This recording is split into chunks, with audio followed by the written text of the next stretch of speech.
سورۃ الکہف۔ دوستو یہ سورہ قرآن مجید کی بہت ہی مشہور و معروف سورہ ہے جو 15ویں پارے میں موجود ہے۔ دوستو یہ سورت ادائیگی قرض، دشمن کی زبان بندی اور ہر حاجت کے لیے، غریبی و تنگ دستی دور کرنے کے لیے، ظالم سے نجات پانے کے لیے، حفاظت حمل کے لیے بہت ہی مؤثر اور بہت ہی مفید ہے۔ بزرگوں کا قول ہے کہ قرض کی ادائیگی کے لیے نماز جمعہ کے بعد مسجد میں بیٹھ کر اس سورہ کو ایک مرتبہ خلوص دل سے پڑھا جائے اور سجدے میں جا کر اللہ تبارک و تعالی سے دعا کی جائے تو انشاءاللہ تبارک و تعالی اس کی دعا قبول ہوگی۔ دوستو حفاظت حمل کے لیے عورت کو چاہیے کہ 40 روز تک بعد نماز فجر اس سورت کو پڑھے، انشاءاللہ تعالی اس کا حمل محفوظ رہے گا۔ اگر کوئی شخص غربت کا شکار ہو یعنی روزگار سے پریشان ہو، اس کی روزی کا کوئی ذریعہ نہ بن رہا ہو تو اسے چاہیے کہ 11 روز تک اس سورت کو بعد نماز عشاء پڑھے، انشاءاللہ اس کی روزی میں فراخی کا سبب بن جائے گا۔ اگر کوئی شخص یا عورت ایک مہینے میں ایک مرتبہ اس سورت کو پڑھ کر پانی پر دم کر کے اپنے مکان کے چھت کے چاروں کوڑوں پر چھڑک دے تو وہ مکان آسیب، جن، بھوت اور شیاطین کے تمام حملے سے محفوظ رہے گا۔ مطلب اس سورت کے بے پناہ فوائد ہیں، جس ارادے سے آپ پڑھیں گے انشاءاللہ تبارک و تعالی اللہ تعالی اپنی رحمت سے وہ ارادہ پورا کر دے گا۔ اللہ تعالیٰ کی رضا کے لیے اس سورت کو ایک مرتبہ روزانہ پڑھنے سے قوت ایمانی میں اضافہ ہوتا ہے اور دل اللہ کے نور سے معمور ہو جاتا ہے۔ حضرت امام حسین رضی اللہ تعالی عنہ سے مرفوع ہے، روایت ہے کہ جس شخص نے جمعہ کے روز سورہ کہف پڑھی وہ پورے ہفتے تک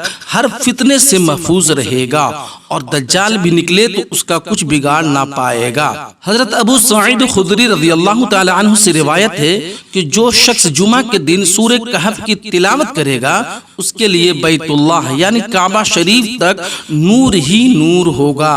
حضرت عبداللہ بن عمر رضی اللہ تعالی عنہ سے روایت ہے کہ حضور نبی کریم صلی اللہ تعالی علیہ وآلہ وسلم نے فرمایا، جس نے جمعہ کے دن سورہ کہف پڑھی قیامت کے دن سر سے لے کر پیر تک اور زمین سے آسمان تک اس کے لیے نور ہی نور ہوگا اور دونوں جمعوں کے درمیان کے گناہ معاف کر دیے جائیں گے۔ تو دوستو آئیے آج کی اس ویڈیو میں سورۃ الکہف تلاوت کرتے ہیں، غور سے سنیے اور دھیان لگا کر سنیے، خلوص دل سے سنیے۔ اعوذ باللہ من الشیطان الرجیم، بسم اللہ الرحمن الرحیم۔ الحمد للہ الذی انزل على عبده الكتاب ولم يجعل له عوجا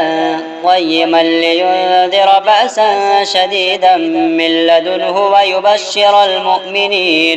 ويبشر المؤمنين الذين يعملون الصالحات أن لهم أجرا حسنا ماكثين فيه أبدا وينذر الذين قالوا اتخذ الله ولدا ما لهم به من علم ولا لآبائهم كبرت كلمة تخرج من أفواههم إن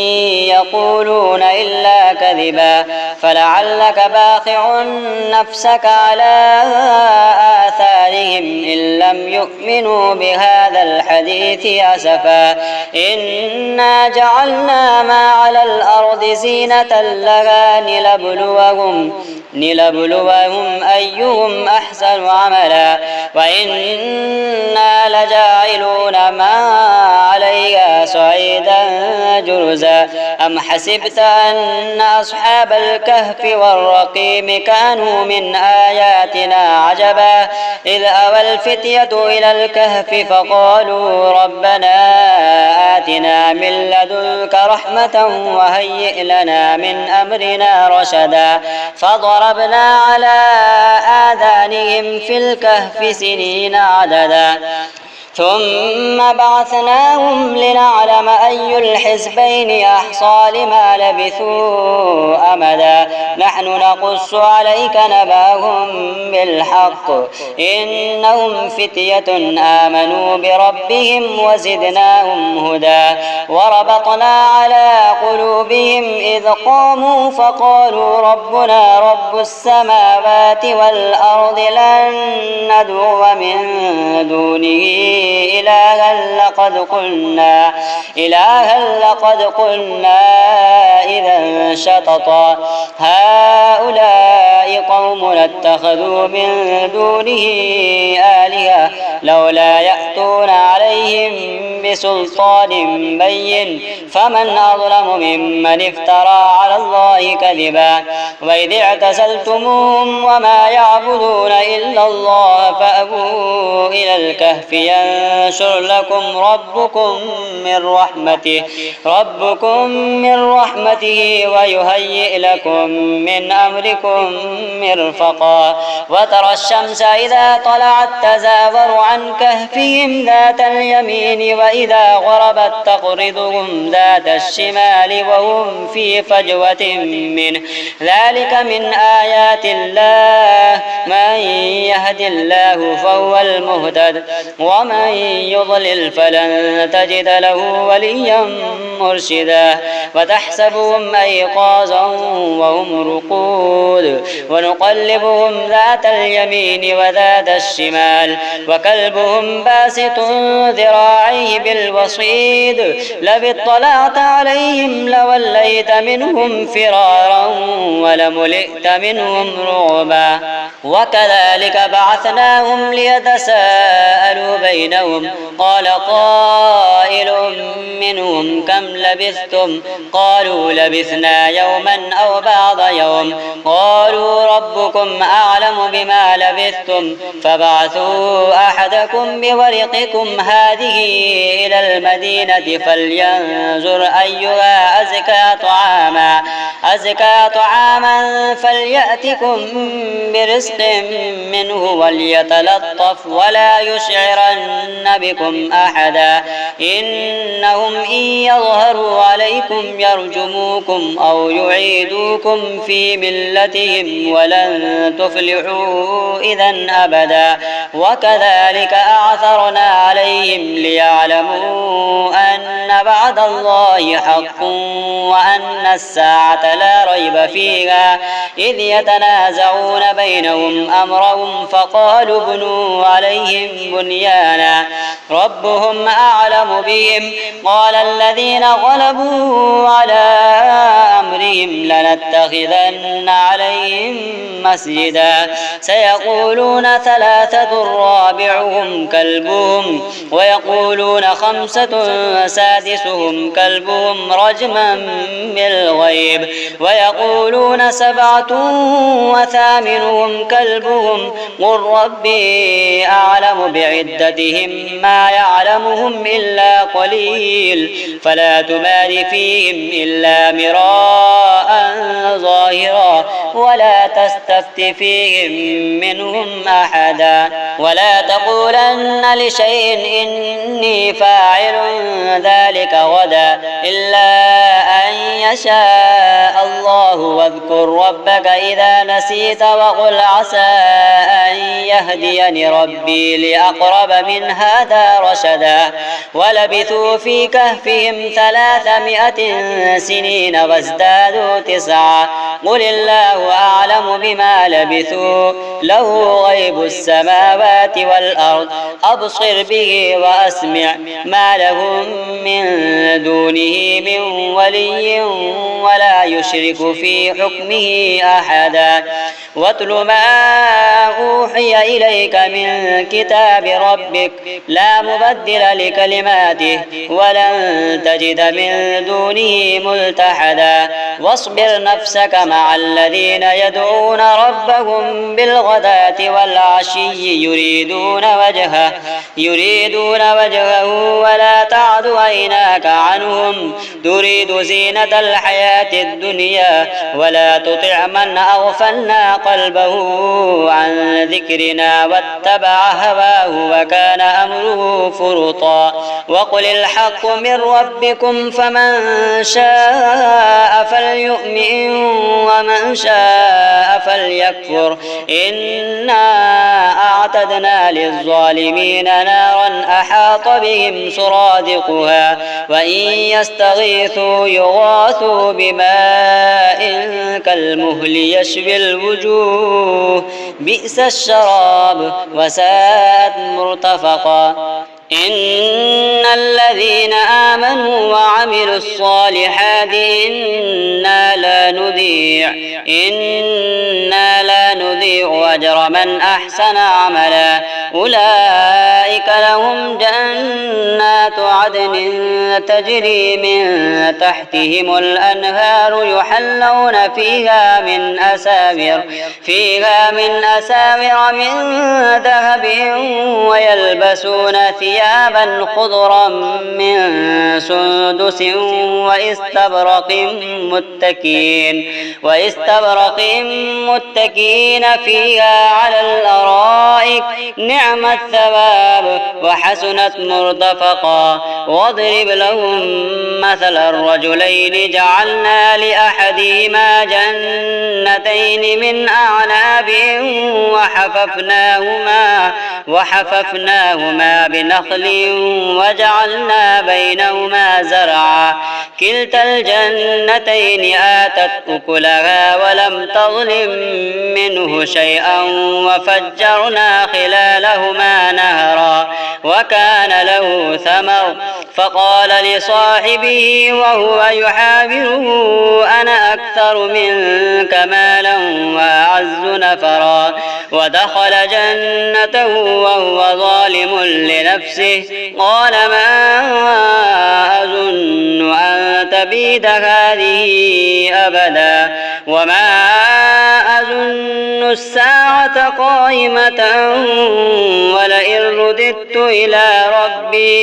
ولئن رددت إلى ربي لأجدن خيرا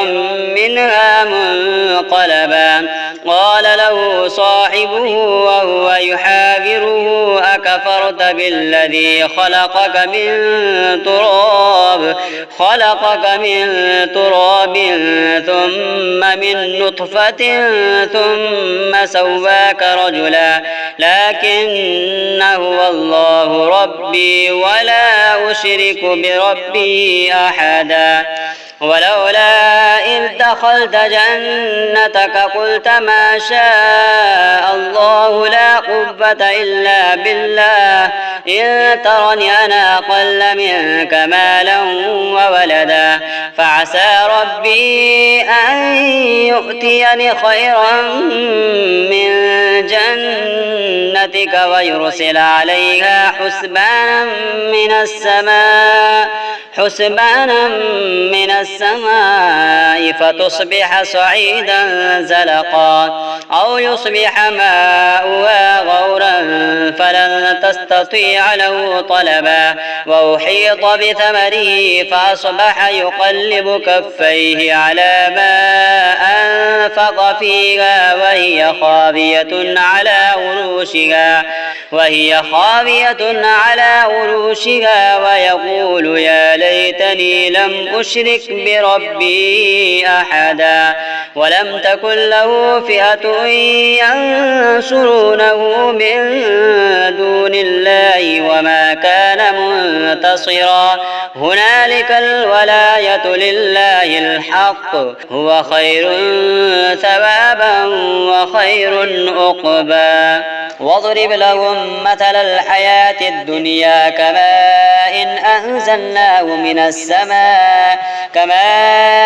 أنزلناه من السماء فاختلط به نبات الأرض فأصبح هشيما تذروه الرياح وكان الله على كل شيء مقتدرا المال والبنون زينة الحياة الدنيا والباقيات الصالحات خير عند ربك ثوابا وخير أملا ويوم نسير الجبال فترى الأرض بارزة وحشرناهم فلم نغادر منهم أحدا وعرضوا على ربك صفا لقد جئتمونا كما خلقناكم أول مرة بل زعمتم أن لن نجعل لكم موعدا ووضع الكتاب فترى المجرمين مشفقين مما فيه ويقولون يا ويلتنا ما لهذا الكتاب لا يغادر صغيرة ولا كبيرة إلا أحصاها ووجدوا ما عملوا حاضرا ولا يظلم ربك أحدا وإذ قلنا للملائكة اسجدوا لآدم فسجدوا إلا إبليس كان من الجن ففسق عن أمر ربه أفتتخذونه وذريته أولياء من دوني وهم لكم عدو بئس للظالمين بدلا ما أشهدتهم خلق السماوات والأرض ولا خلق أنفسهم وما كنت متخذ المضلين عضدا ويوم يقول نادوا شركائي الذين زعمتم فدعوهم فلم يستجيبوا لهم وجعلنا بينهم موبقا ورأى المجرمون النار فظنوا أنهم مواقعوها ولم يجدوا عنها مصرفا ولقد صرفنا في هذا القرآن للناس من كل مثل وكان الإنسان أكثر شيء جدلا وما منع الناس أن يؤمنوا إذ جاءهم الهدى ويستغفروا ربهم إلا أن تأتيهم سنة الأولين أو يأتيهم العذاب قبلا وما نرسل المرسلين إلا مبشرين ومنذرين ويجادل الذين كفروا بالباطل ليدحدوا به الحق واتخذوا آياتي وما أنذروا هزوا ومن أظلم ممن ذكر بآيات ربه فأعرض عنها ونسي ما قدمت يداه إنا جعلنا على قلوبهم أكنة أن يفقهوه وفي آذانهم وقرا وإن تدعوهم إلى الهدى فلن يهتدوا إذا أبدا وربك الغفور ذو الرحمة لو يؤاخذهم بما كسبوا لعجل لهم العذاب بل لهم موعد لن يجدوا من دونه موئلا وتلك القرى أهلكناهم لما ظلموا وجعلنا لمهلكهم موعدا وإذ قال موسى لفتاه لا أبرح حتى أبلغ مجمع البحرين أو أمضي حقبا فلما بلغا مجمع بينهما نسيا حوتهما فاتخذ سبيله في البحر سربا فلما جاوزا قال لفتاه آتنا غداءنا لقد لقينا من سفرنا هذا نصبا قال أرأيت إذا أوينا إلى الصخرة فإني نسيت الحوت وما أنسانيه إلا الشيطان أن أذكره واتخذ سبيله في البحر عجبا قال ذلك ما كنا نبغي فارتد على آثارهما قصصا فوجد عبدا من عبادنا آتيناه رحمة من عندنا وعلمناه من لدنا علما قال له موسى هل أتبعك على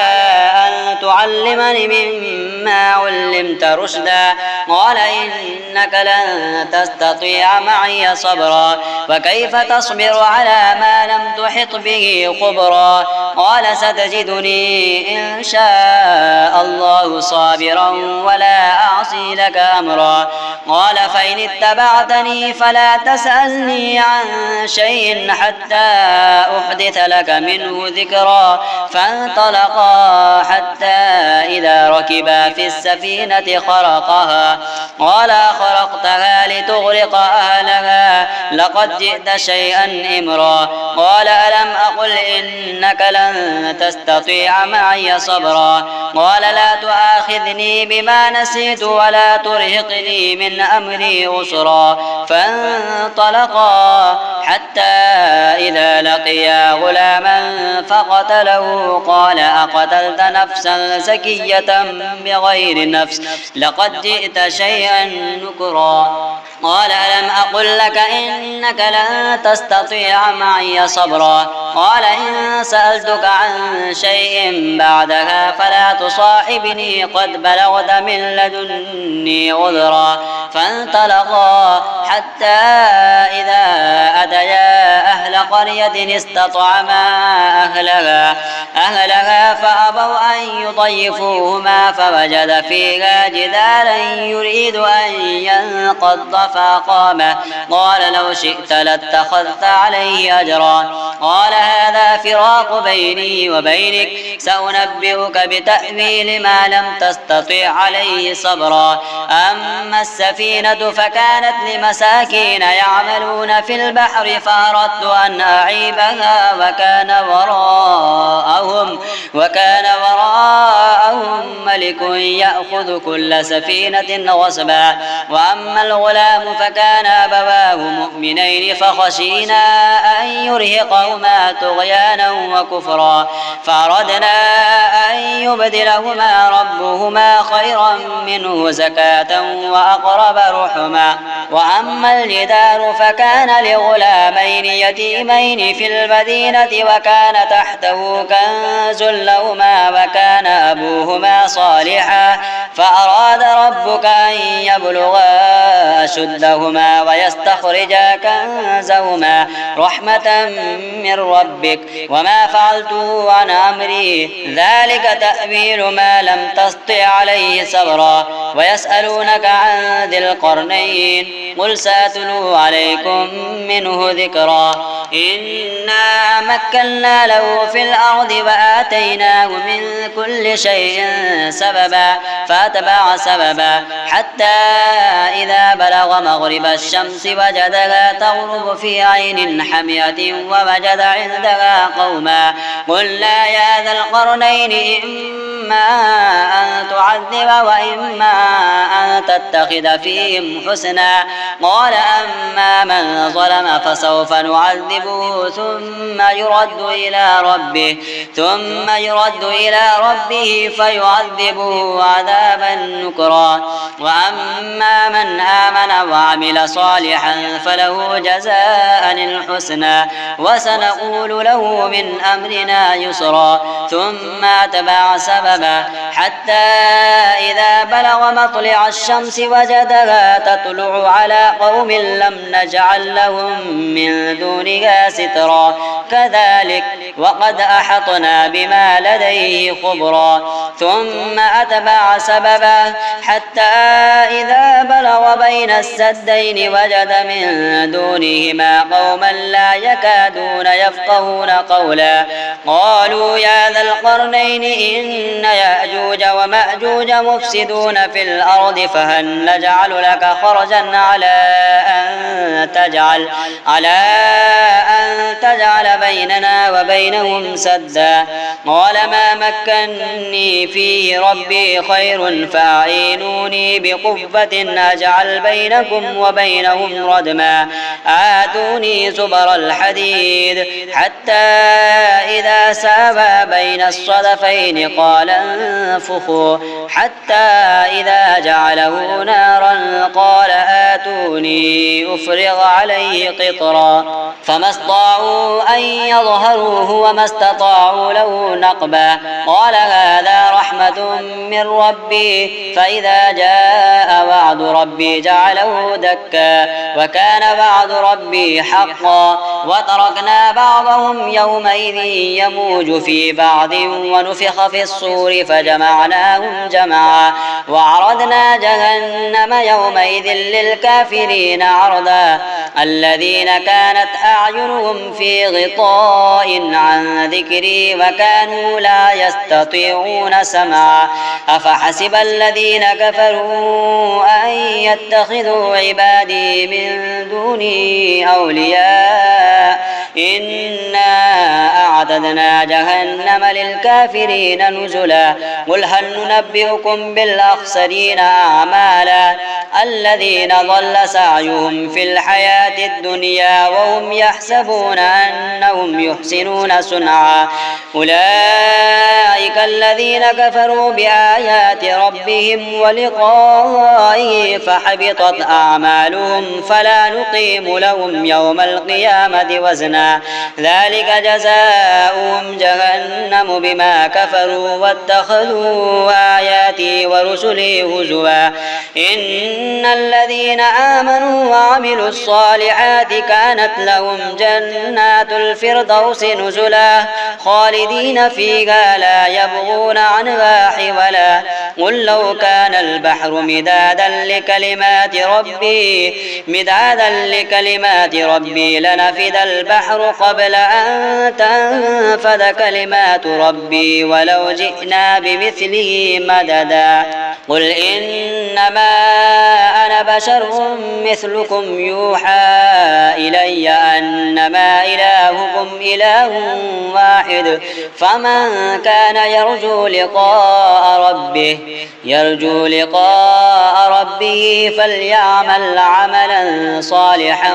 ولا يشرك بعبادة ربه أحدا.